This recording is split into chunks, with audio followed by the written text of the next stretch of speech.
Guys അപ്പം നമ്മൾ Areekkal beach വരെ വന്നതാണ് കേട്ടോ. അപ്പോൾ നമ്മൾ ദാണ്ടെ അരീക്കൽ ബീച്ച് വരെ വന്നതാണ്. ഇവിടെയൊക്കെ നല്ല ആളുണ്ട് ഗായ്സ് നമ്മൾ വന്നപ്പോഴേക്കും. പിന്നെ നമ്മൾ ഇവിടെയൊക്കെ ഒന്ന് നടക്കാൻ വിചാരിച്ചു. കുറേ നാളെ നമ്മൾ ബീച്ചിലോട്ടൊക്കെ ഒന്ന് പോയിട്ട്.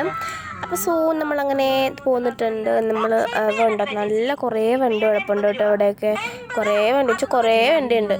ഇങ്ങനെ ഗായ്സ് അവിടെ അത്യാവശ്യം തിരക്കുണ്ടായിരുന്നു കേട്ടോ. ശ്രീകുട്ടൻ ഇവിടെ നടന്നുകൊണ്ടിരിക്കുക. ടച്ചറ കയ്യും പിടിച്ചിട്ട് ശ്രീകുട്ടൻ അങ്ങോട്ട് നടന്നു പോയിക്കൊണ്ടിരിക്കുകയാണ്. അപ്പോൾ നമ്മൾ പാർട്ട് 1, 2 അങ്ങനെ വിചാരിച്ചു. ഗൈസ് നമ്മൾ കാണാൻ അങ്ങോട്ട് പോയിക്കൊണ്ടിരിക്കുകയാണ് കേട്ടോ. ശ്രീകുട്ടനും ഉണ്ട്, അവൻ അച്ചായുടെ കൂടെ നിൽക്കുകയാണ്. ഞാനും അമ്മയും ശ്രീകുട്ടനും അച്ചായും കൂടി കാറിനാട്ട വന്നത്. അങ്ങനെ ഗൈസ് അത് ബീച്ച് എത്താറായി. നമ്മൾ ആ വഴി കൂടി നടന്നുകൊണ്ടിരിക്കുകയാണ്. നല്ല ഭംഗിയുണ്ടായിരുന്നു കേട്ടോ ഇന്ന് ബീച്ച് കാണാൻ വേണ്ടിയിട്ട്. എന്തോ ഒരു പ്രത്യേകത നിറഞ്ഞിരിക്കുന്ന പോലെ എനിക്ക് തോന്നി. അങ്ങനെ ഗൈസ് ഞങ്ങൾ തന്നെ അങ്ങോട്ട് പോയിക്കൊണ്ടേ ഇരിക്കുകയാണ്. പോണ വഴിക്ക് നിറയെ വണ്ടികളുണ്ട് കേട്ടോ. ഇവിടെ നല്ല ആളുണ്ട്. കേസ് പോയിക്കൊണ്ടിരിക്കുകയാണ് കേട്ടോ. അവിടെ നിന്നുണ്ടോ നല്ല വണ്ടികളൊക്കെ വരുന്നുണ്ട്. നമ്മളവിടെ എത്താറായി ഗൈസ്. ഇവിടെ മണ്ണിങ്ങനെ കൂമ്പാരം കൂട്ടി വെച്ചിരിക്കുക.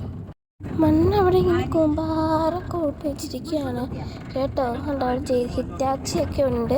ഹിറ്റാച്ചി അവിടെ അഴി പൊട്ടിക്കാൻ വേണ്ടിയിട്ട് ഉണ്ട്. കാരണം അവിടെ നിറയെ വണ്ടികളൊക്കെ ഉണ്ട്. കളിപ്പാട്ടങ്ങൾ എന്തുകൊണ്ട് ശ്രീകുട്ടൻ ഇന്ന് കളിപ്പാട്ടം വേണമെന്നൊന്നും പറഞ്ഞില്ല.